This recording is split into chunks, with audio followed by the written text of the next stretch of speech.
Sen bilirsin mi, benim çok travma oldu bu yaşamakta sporttan. Şimdi ben sana ben gezemeyeceğim. Bu Benim kadar de bir diğerini düşünmekler vardı. Ben de naş yapacağım, neyse ben doğrulacağım. sakat kalacak genç Ben çocuk. genç çocuk 30 yaşında. Sport.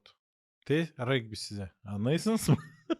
İnsan kim geçiyor o göre. Ya bak bu kazanmış ya bu iste ya bu medal buna veriyorlar. Ya sen te zeytlen öyle ya da te o travmalı Bu sporun geçir de. arka tarafı. Çok seri gösteriyorlar sportsmenleri. Açan onlar pedestala çıkıyorlar. Açan medal onlara veriyorlar. Açan gimnları çalıyorlar.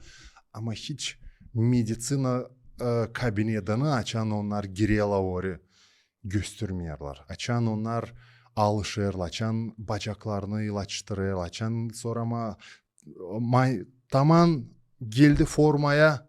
Bir de hemen bir travma. Bir fizik sen de arsayasın, bir de moralin düşer.